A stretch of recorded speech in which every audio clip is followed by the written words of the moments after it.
Welcome to Best True Crime Podcast, a division of Best True Crime Books, Games, and Video, LLC. I'm your lead investigator on this case, Judith A. Yates, award-winning true crime author, a criminologist, and a paranormal explorer.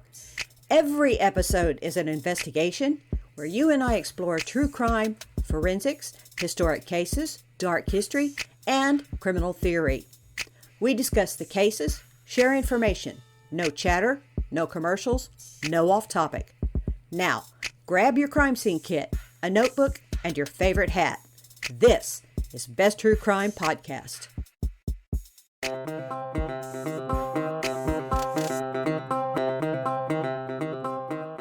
Hey everyone, welcome back to Best True Crime. I am your host, owner, bottle washer, chief, Judith A. Yates. And here's what we're talking about tonight. Texas seems to be turning on transgender people with a new Odessa ordinance that fines trans people for, quote, wrong bathroom usage.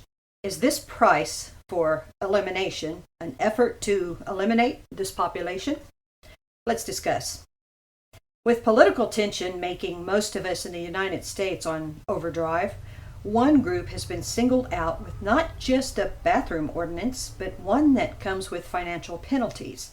Texas seems to be turning on transgender people with a new Odessa ordinance that fines transgender people for bathroom usage.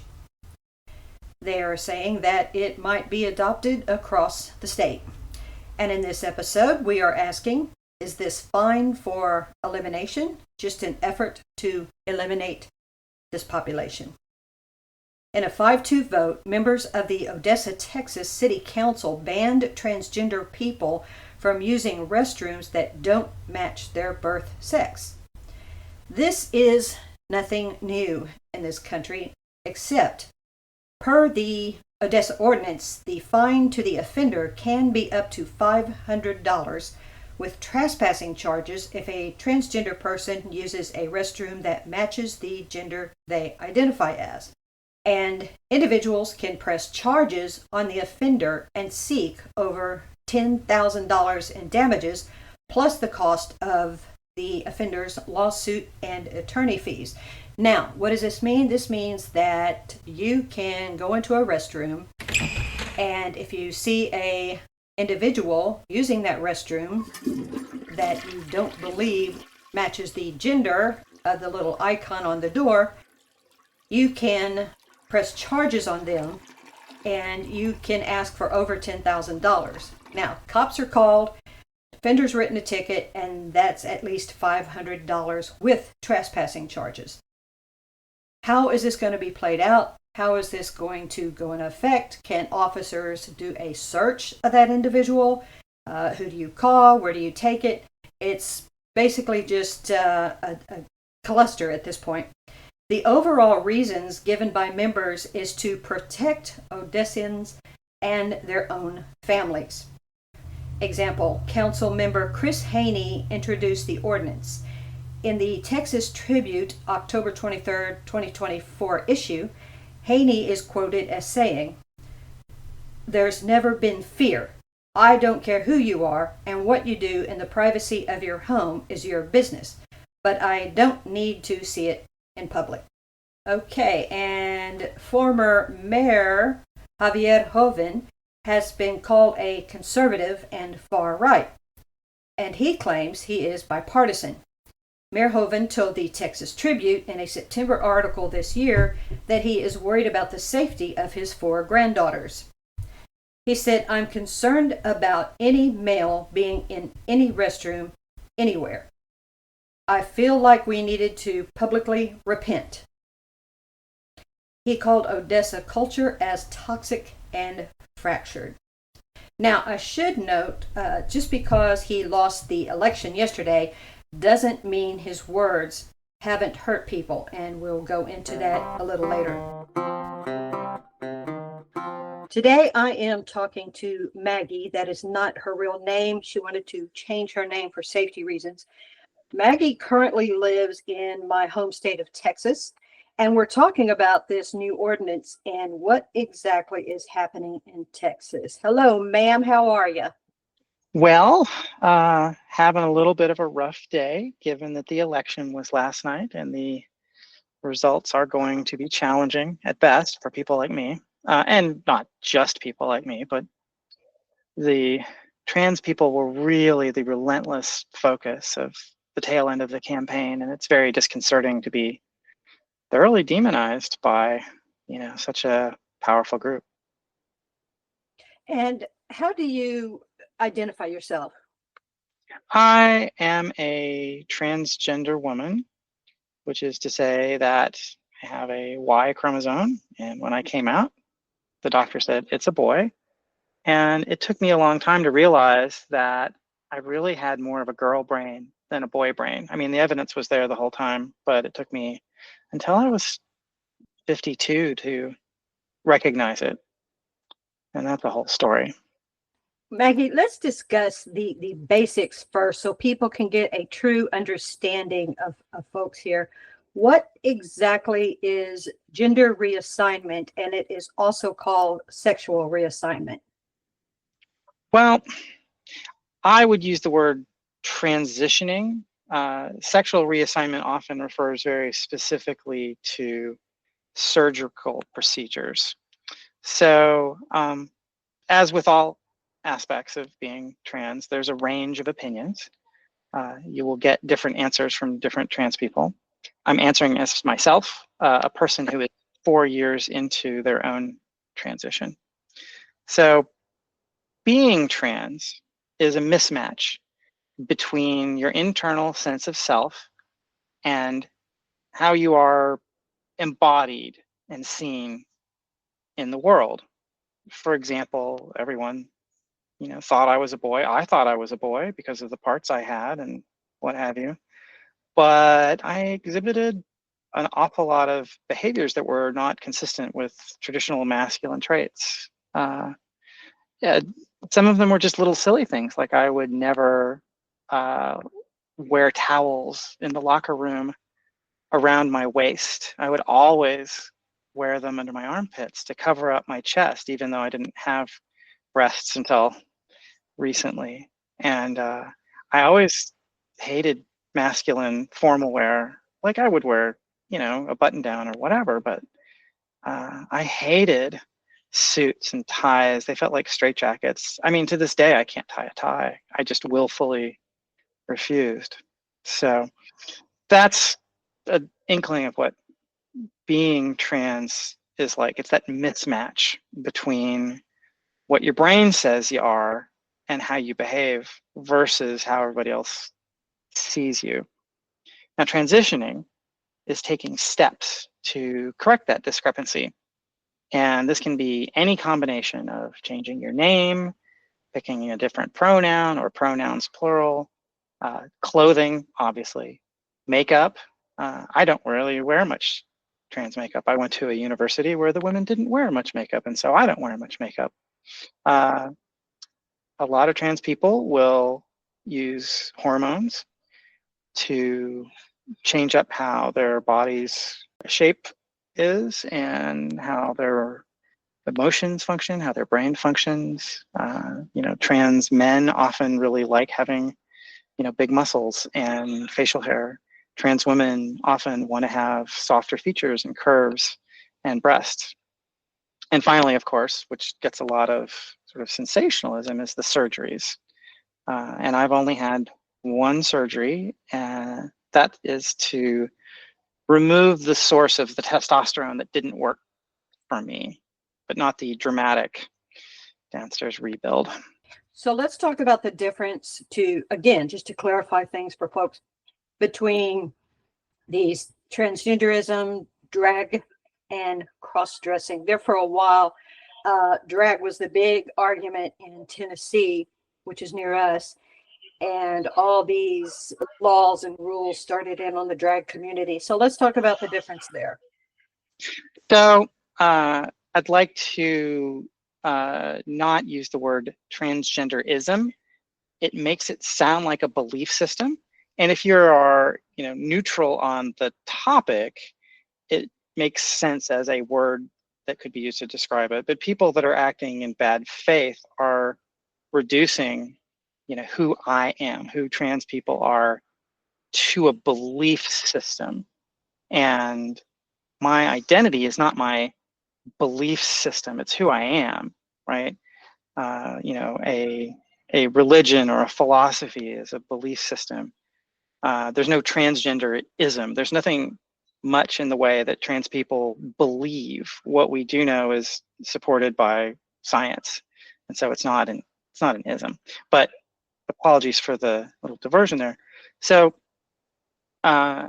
drag is gender performance. It's taking the most sort of outlandish version of masculinity or femininity and performing it. And you can have women who do female drag just as you can have, men who do male drag. It's by taking the behaviors and the mannerisms or whatever of either masculinity or femininity and just hyper exaggerating them, often for comedic effect or occasionally dramatic effect. Cross-dressing is simply wearing clothing of the gender that people wouldn't expect. So if you have facial hair and you're wearing a dress, then that would be considered cross-dressing. But the question of whether or not you're trans is, deep in the center of your brain. Like anybody can cross-dress, right? Anybody can do drag. But being trans is central to who you are. Where were you in the process, and how were you emotionally? So I've been taking estrogen for a little over 4 years. And as I mentioned, the only surgery I had was an orchiectomy.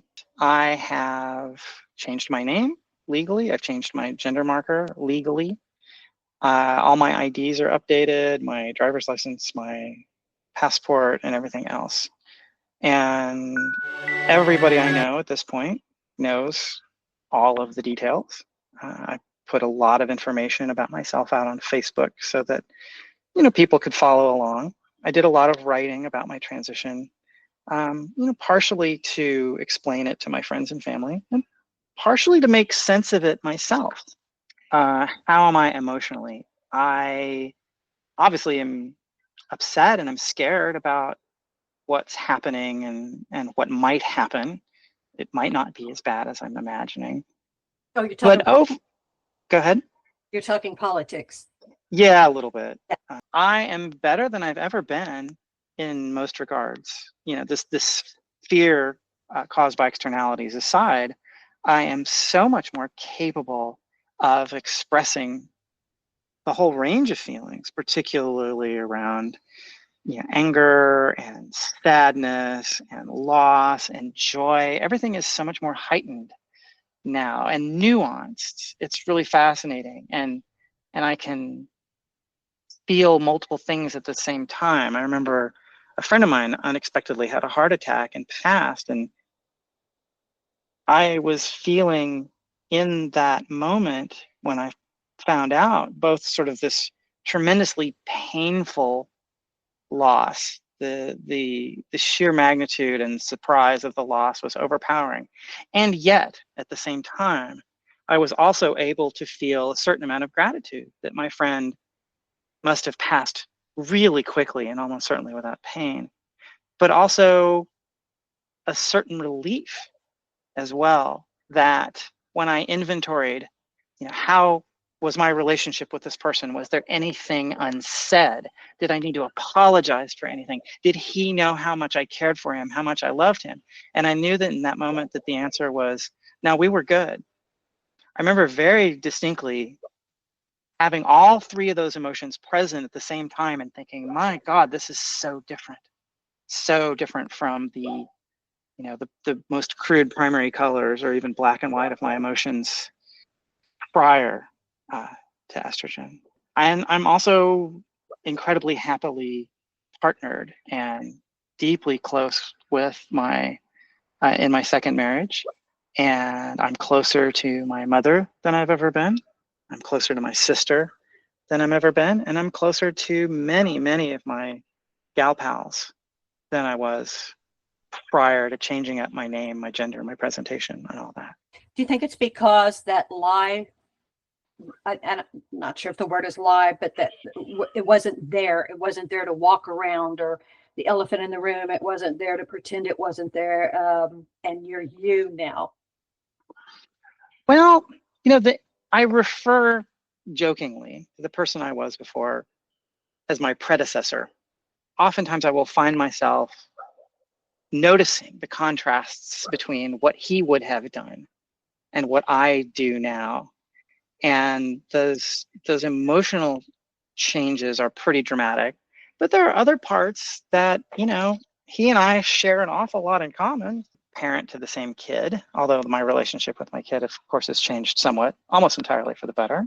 I retain a lot of his playfulness and curiosity and other traits. So it's been a very interesting process of unpacking how much of who I am today was there the whole time, how much of that is the result of consciously deciding who do I want to be, and how much of that is active shedding of the traits that I didn't want to carry forward, that weren't really me, the things that I was performing in order to satisfy what I perceived to be the requirements of being male, of being tough, of being restrained, of being able to rein in my feelings.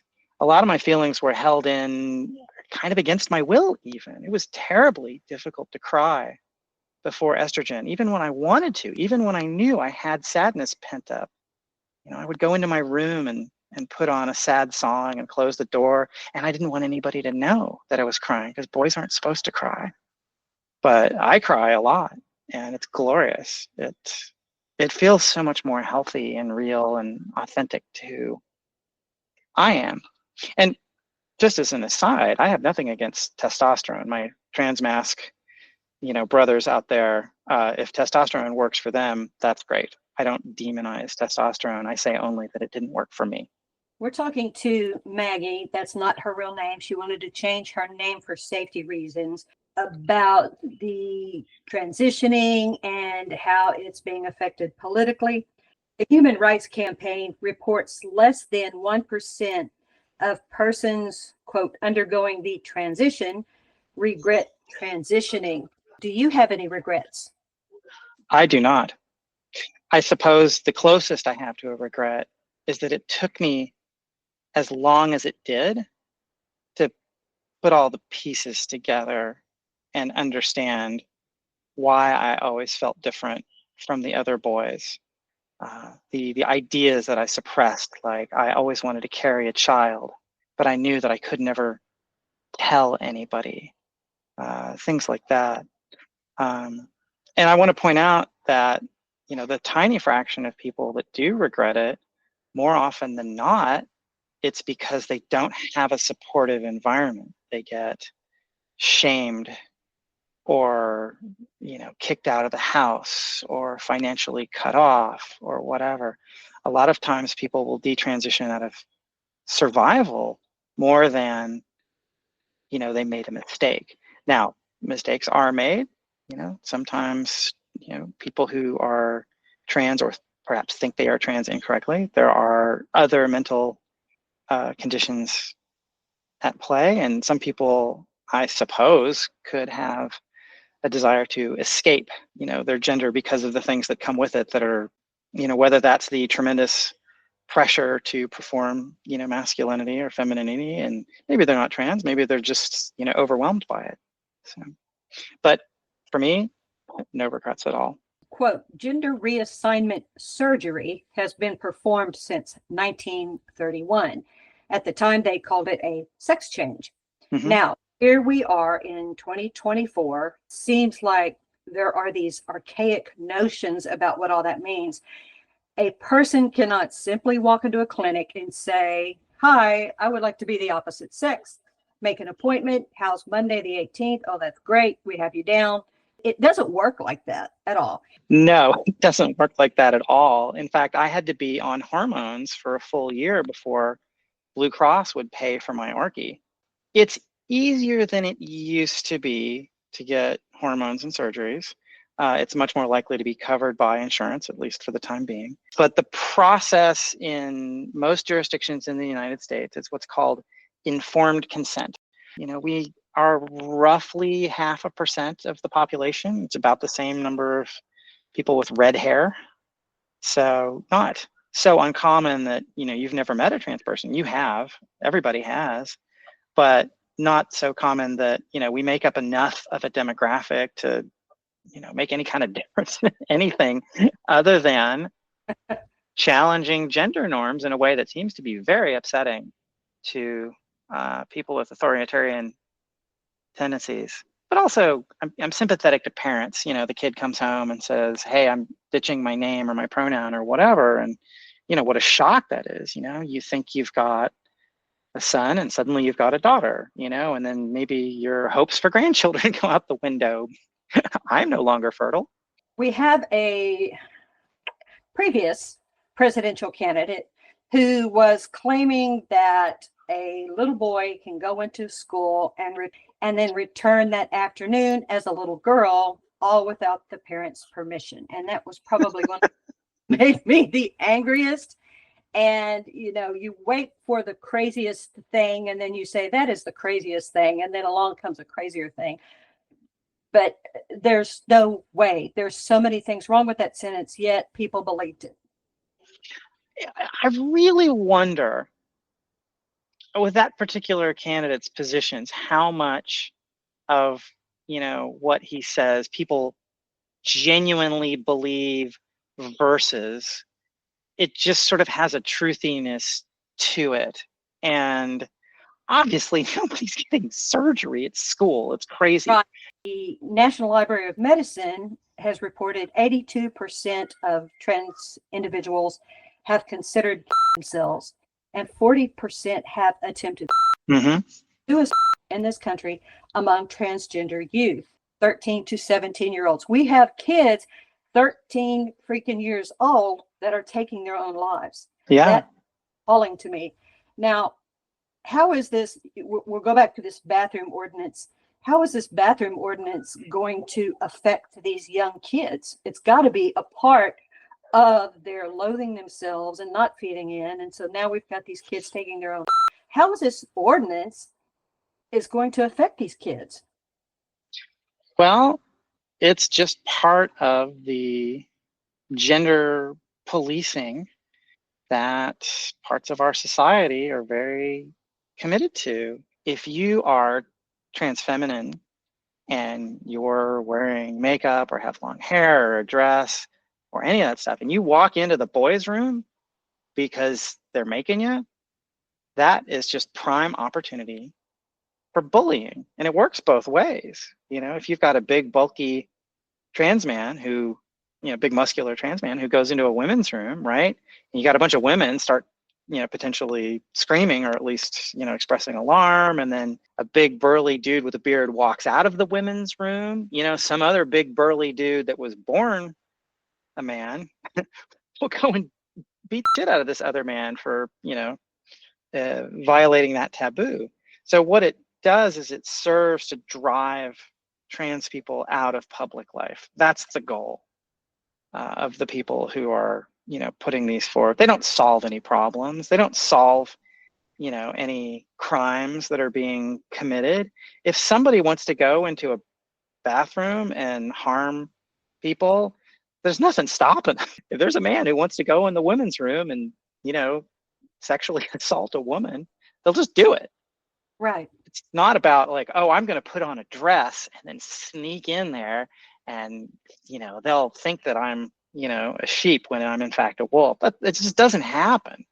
There's no statistics to support that. It's about control and it's about cruelty, in my opinion. Well, if you're going to, let's put on the table the reason that they're using to instill fear in people, and this is just my opinion, is they're making it sound like trans people are preying on your youth. Well, and that's the fear that they're aiming to exploit, is that fear of change, because the world is changing rapidly. Had incredible changes in technology and gender roles. And I mean, God, the birth control pill is barely 50 years old, right? I just Yeah. think about the kids that are already. The reason this always sticks in my mind is because I did a lot of volunteer work with homeless kids when I was in Dallas.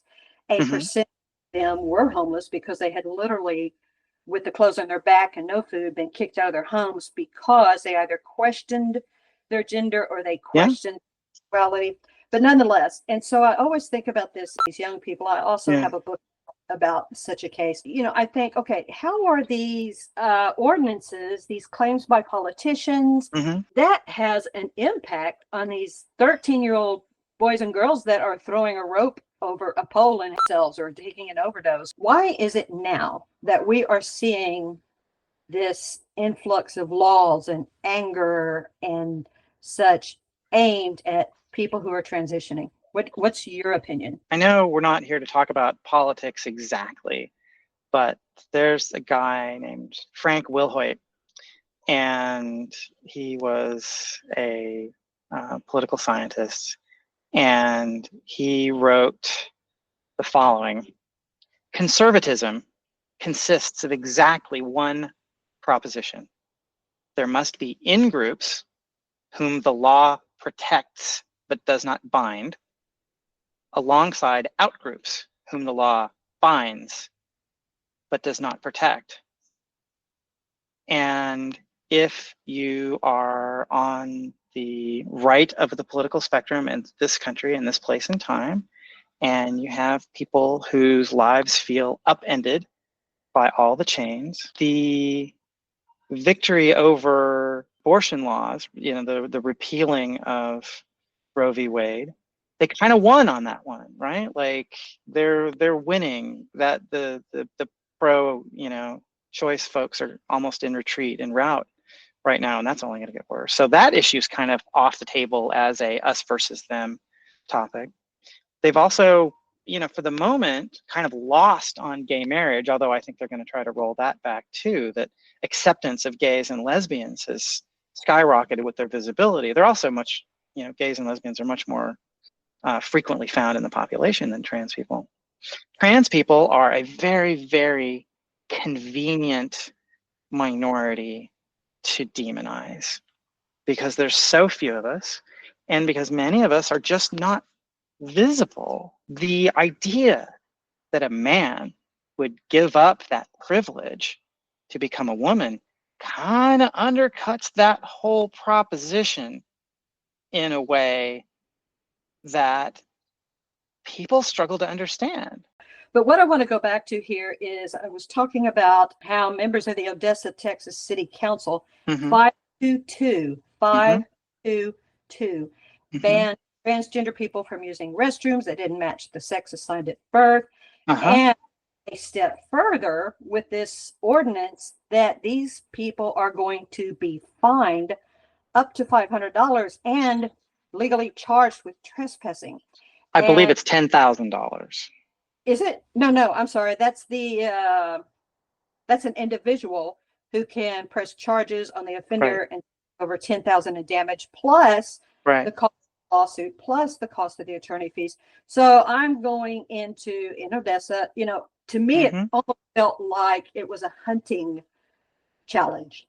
Oh, absolutely. When you place bounties where somebody is not just incentivized by their, sort of law-abiding citizen impulses, but that they have like an actual profit motive in this, you're going to get some ugly false negatives. You're going to have no end of women who don't fit traditional femininity, who are tall. My ex-wife was 6'2" and got misgendered all the time, despite being otherwise very feminine. I mean, just based on the height. The people that it's designed to harm are almost certainly going to dodge the brunt of it just by, being careful or being very stealth to where it's not worth the risk of falsely accusing or whatever. So many other people are going to get caught up in as collateral damage. some months ago, I had a friend going through treatment for breast cancer, and as standing up for her and Yeah. a symbol, I had my head shaved, and I donated the hair in her name to Locks of Yeah. Love for Hmm. children who needed wigs.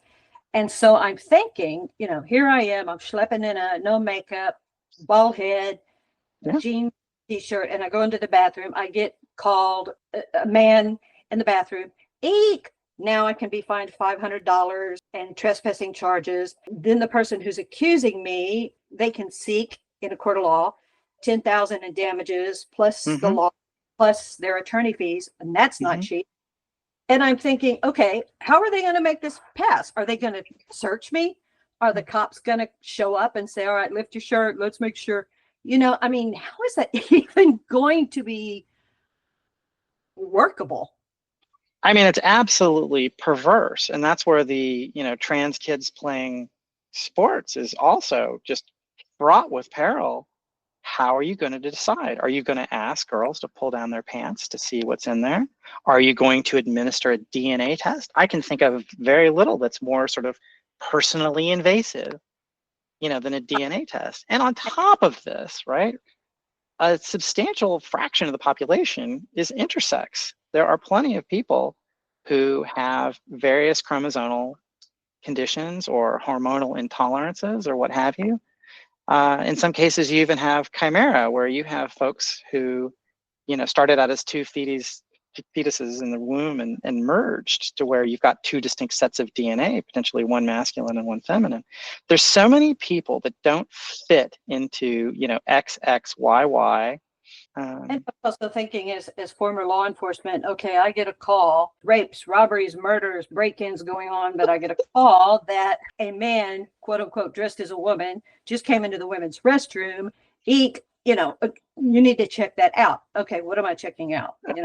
And I'll spend several hours on that call while a domestic violence call. It just, I just don't quite understand how they're going to enforce it. I don't understand. Now I understand why they passed it. Have they affected you at all, this ordinance? And they're talking about making it all over Texas, making it legal all over Texas, which Yeah. is, Texas is breaking my heart. Has that affected your fear of going into the restroom? Maybe even if it's just to look in the mirror or straighten out, a piece of clothes. Has that affected your thoughts? Does that creep into your mind, attacked or charged or what have you?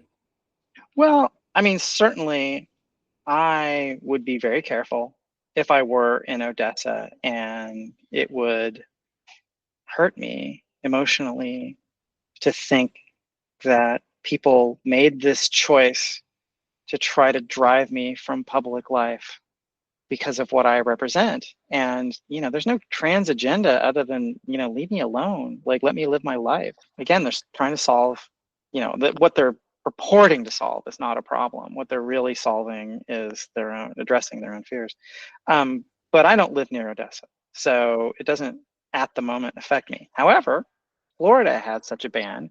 Now it's only in state-owned spaces, so it doesn't apply to private property. It doesn't apply to federal property, such as airports.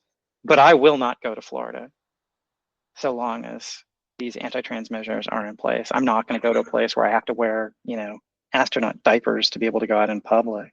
But that's the idea, is to drive trans people out of the state. They're trying to create a Republican dominated, legislature, government, and all that. And, between the scapegoating and just the driving people who are more inclined to vote on the left, to driving them out of the state and driving the gays out of the state, and all of these are designed to consolidate power and authority, legal power, social power.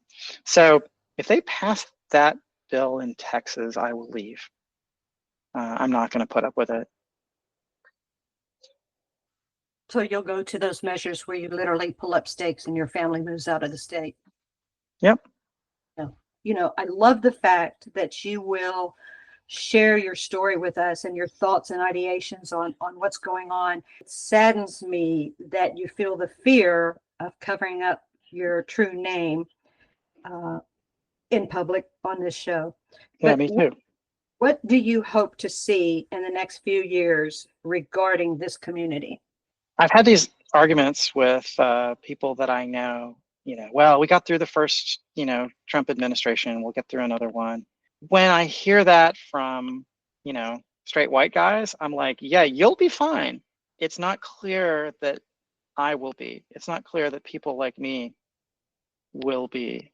It's not clear that we will continue to be able to get health care. It's not clear that insurance will continue to cover surgical procedures that, allow us to bring our bodies into congruence with what we expect to have. So ultimately what I want is just acceptance, live and let live, allow my bodily autonomy. It doesn't affect you. We're just people trying to live our lives. We're not a trend. We're not a fetish. We're not an ideology. We're people who are different. Just like gay people are different, just like autistic people are different, just like, redheads are different. But we're still people. And that's seems to be lost somewhere along the way, that the differences that we exhibit somehow make us less than human, and that's how we're being treated. And I don't understand it.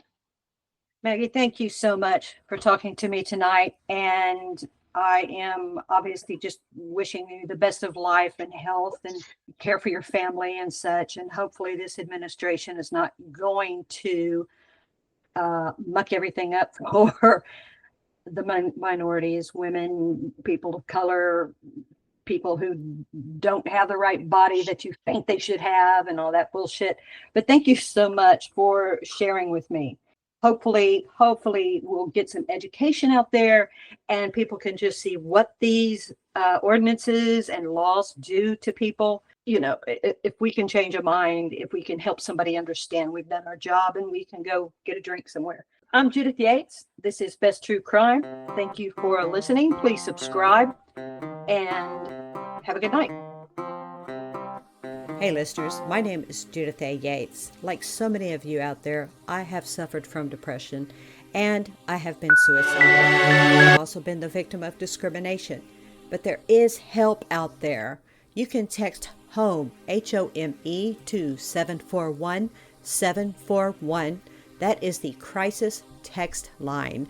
You can connect with a crisis counselor and it's free 24/7 support right there at your fingertips. Here's how it works. You text HOME, HOME, to 741-741 from anywhere in the United States, anytime, and a live trained crisis counselor receives the text and will respond.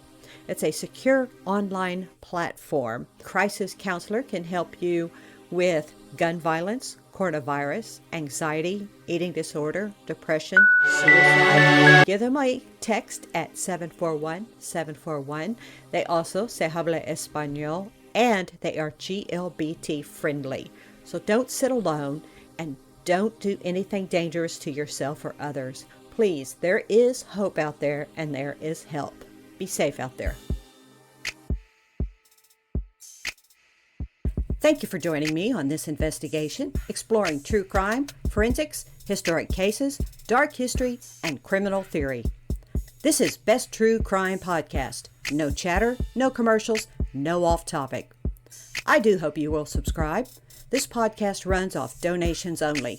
You can drop us a donation, $35 or more, and I'll send you a signed book. Just go to www.besttruecrime.com. My name is Judith A. Yates, award-winning true crime author, a criminologist, and a paranormal explorer. Thank you for joining me on Best True Crime Podcast, a division of Best True Crime Books, Games, and Video, LLC. Be safe out there.